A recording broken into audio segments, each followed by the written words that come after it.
వైకా jewellers వెలలేని Vaibhogam తరుగులేని నమ్మకం. ఇప్పుడు మన కాకినాడలో డిసెంబర్ 5న ఘనంగా ప్రారంభం కాబోతోంది. 2 లక్షల వరకు 100% కంప్లీట్ అయిపోయింది.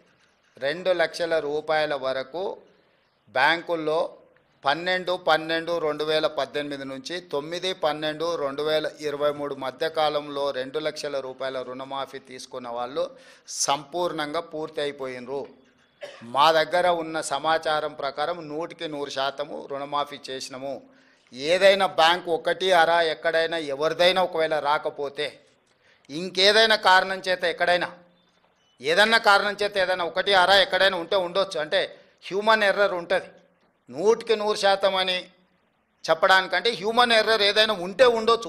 ఇంతవరకు నా దృష్టికి రాలే. ఏదైనా ఉన్నది ప్రభుత్వం దృష్టికి వస్తే ప్రభుత్వానికి బేసిజాలు లేవు. మొదట ఇచ్చిన 22,22,067 మంది తర్వాత ఈ 3,13,000 మంది వాళ్ళు సవరించుకొని వివరాలు తీసుకొస్తే ఎంబడే ప్రభుత్వం మళ్ళీ స్పందించి ఇచ్చింది. 15 ఆగస్టు రోజు వరకు బ్యాంకులు ఇచ్చిన సమాచారం మా దగ్గర అంతనే ఉంది, 2 లక్షలు. ఆ తర్వాత వివిధ సందర్భాలలో మీరైనా అధికారులైనా ఇంకొకరైనా లేకపోతే ఎవరికైతే రుణమాఫీ జరగలేదో వాళ్ళు ప్రభుత్వం దృష్టికి తెస్తే ప్రభుత్వం మిగతాయి కూడా నిన్న విడుదల చేసింది. సో మేము ఇచ్చిన మాటకు మేము 100% కట్టుబడి ఉన్నాము. శ్రీనివాసరెడ్డి గారు,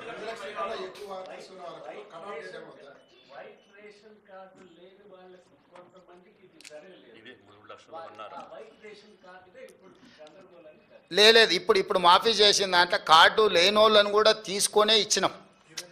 ఇప్పుడు ఈ రోజు ఇచ్చిన 3,13,897 మంది ఉన్నారు కదా, కార్డులు లేవనో లేకపోతే ఇతర కారణాల చేత ఏదైతే బ్యాంకర్సో లేకపోతే అధికారులు ఏదైనా వాయిదాలు పెట్టుకుంటూ వచ్చారో వాళ్ళందరినీ కూడా పరిగణలోకి తీసుకొని ఇచ్చినాము. ఎలాంటి గందరగోళం లేదు. రేషన్ కార్డు లేనంత మాత్రాన రుణమాఫీ జరగదు అనేది తప్పు. భూమి ఉండాలి, భూమి మీద అప్పు ఉండాలి, అప్పు ఈ సమయంలో ఉండాలి. ఇందులో ఉన్న వాళ్ళందరికీ జరిగింది.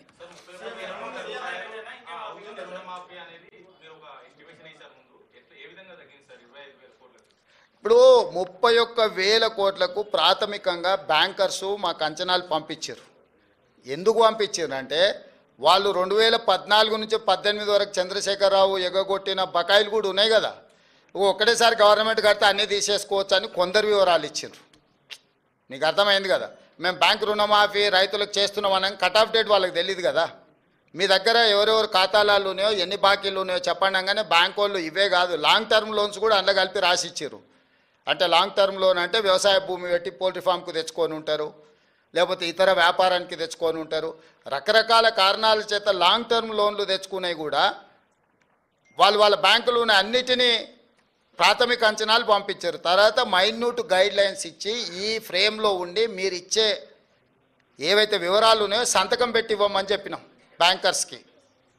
తప్పుడు సమాచారం ఇస్తే మేము చూసి ఉంటారు కదా, తప్పుడు క్లెయిమ్స్ చేసినా తప్పుడు సమాచారం ఇచ్చినా చట్ట ప్రకారం శిక్షిస్తామని చెప్పి ఇచ్చిన జీవోలు పొందుపరచడం జరిగింది.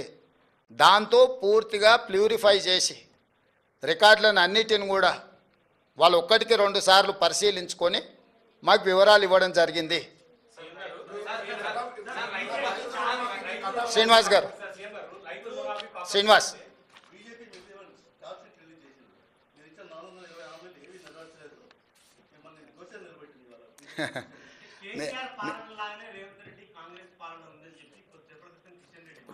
నేను అదే కదా. ఇప్పుడు గుజరాత్లో నిషేధం ఉంది అని వాళ్ళు చెప్తారు, మీకు బస్సు పెట్టి తీసుకెళ్తా. గుజరాత్లో ఏమేమి బ్రాండ్లు దొరికితే ఒకసారి చూసేద్దాం పదా. కిషన్ రెడ్డి గారికి తెలంగాణ రాష్ట్రంతో ఏం సంబంధమై మాట్లాడడానికి మొన్ననే చెప్పండి, నేను గుజరాత్ గులాంని అక్కడనే పోతున్నా అని. ఆయనకేం అర్హత ఉంది? వారికి ఒక్కటే నా సూచన, 2014, 2019, 2023 3 ఎన్నికలలో నరేంద్ర మోడీ గారు ఇచ్చిన హామీలు మేనిఫెస్టో కాపీలు తీసుకొని మా మంత్రులు వస్తారు. వాళ్ళ తరఫున ఎవరు వస్తారో 11 సంవత్సరాల మోడీ గారి హామీలు 10 నెలల్లో మా హామీల మీద ప్రత్యేకంగా చర్చ పెట్టుకుందాం. మాకు ఎలాంటి ఇబ్బంది లేదు. అందుకే నేను మంత్రులను పంపిస్తా అన్నా.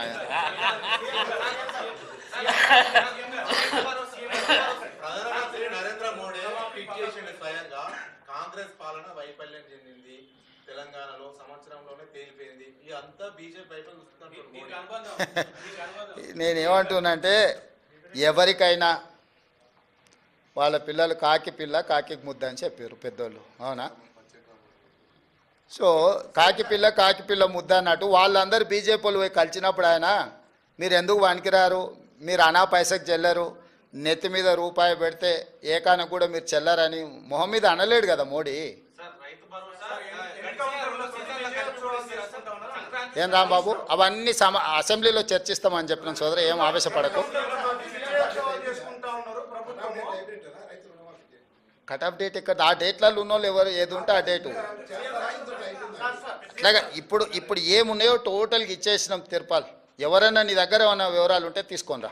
సుమన్ టీవీలో మీ పర్సనల్ అండ్ బిజినెస్ ప్రమోషన్స్ కోసం కింది నెంబర్కి కాంటాక్ట్ చేయండి.